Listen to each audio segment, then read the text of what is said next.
Assalamu alaikum wa rahmatullahi wa barakatuhu. Welcome to another monthly mindful moment brought to you by ICNA Sisters.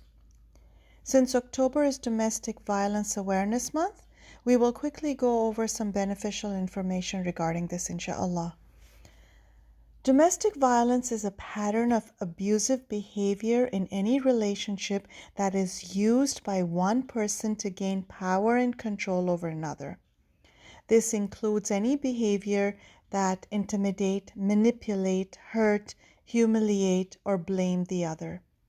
Although domestic violence often occurs between partners in the context of an intimate relationship, it may also include violence against a child or by a child against a parent, or violence between siblings in the same household. Unfortunately, domestic violence is seen in every community and affects all people regardless of age, socioeconomic status, gender, race, religion, or nationality. Since a family is a building block of a community, it is very important to have a peaceful home where the family is nurtured. Today, we will focus on the abuse that takes place between a husband and a wife, since they are the start of any family. We know from a Muslim hadith that shaitan loves when a husband and wife separate from each other because that affects the whole household.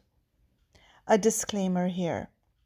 Now, both spouses can be victims of domestic abuse, but statistics show that more women are abused within a home than men, so we will give examples accordingly.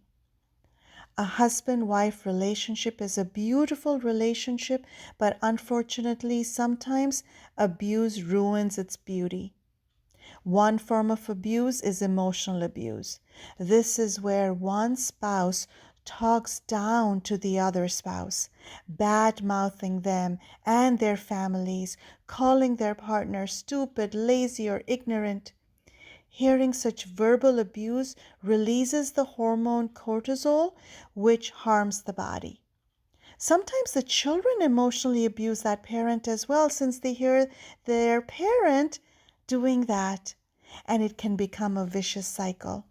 Another kind of abuse is financial abuse, where one partner, and again we see men in most cases who have that financial control, deprive the wife of any financial decision-making power. The spouse is questioned even when she spends a small amount of money, which may lead to more verbal abuse. Next is physical abuse, which can be more visible than the other kinds of abuse. This is where physical harm is done by one partner to the other and is often accompanied by emotionally abusive and controlling behavior. Another form of abuse is sexual abuse. There is so much sexual content available these days that sometimes men, in more cases, watch it and then they try to replicate that in their own homes with their wives. Now, Islam has specific guidelines which are in place to satisfy both husband and wife in a safe and pleasurable manner. Unfortunately, sometimes men demand extreme sexual pleasures that might be physically harmful for the woman and affect her psychologically as well. Then there is spiritual abuse, where one spouse is stopping the other from fulfilling their religious obligations as a Muslim. This leads to their soul being harmed. Sometimes stalking can also become abusive if it's taken to an obsessive extreme. This can happen when the husband controls where the wife goes, who she talks to, what she wears, what she eats, and constantly checks her phone. This can become a form of mental torture within the spousal relationship since there's no trust. Domestic violence and abuse can result in physical injury, psychological trauma, and sometimes even death. So it's very important to educate ourselves about various abuses that could happen in a spousal relationship that lead to hurting the victim, the marriage, and the household peace. Most abuse might not be apparently violent in nature, but it definitely leads to similar damage of mind, body, and soul. Millions of Americans, including Muslims, experience abuse and still live in daily silent fear within their own homes in the hopes that things might change. The devastating consequences of various abuse can affect every person, especially children, within a home and can have a long lasting negative effect on their emotional well being and social functioning as well. In Islam, any violence and coercion against another to control or subjugate them is considered to be oppression and is unacceptable. Unfortunately, we see this happening in Muslim communities as a result of cultural practices which are not rooted in Islam. Spousal relationship is founded on love and mercy for each other. Men are accountable for their wives and children's welfare.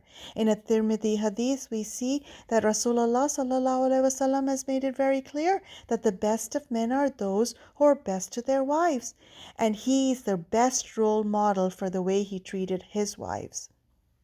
Knowing what Islam says about the sanctity of life and honor, it's extremely important for us to be vigilant when abuse of any kind is happening in a home. As a Muslim community, we need to educate the people, empower the victims, and remove the stigma with seeking help for an abuse in the home.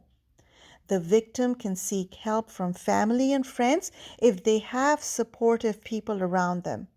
Each of us needs to be that support for the others as well. Masajid need to create safe spaces where victims can share their stories and get help. ICNA Relief is putting a lot of effort in providing support of various kind for abuse victims. Do reach out to your local ICNA Relief office if needed. NISAHelpline.com is also a great resource that victims can reach out for guidance and help.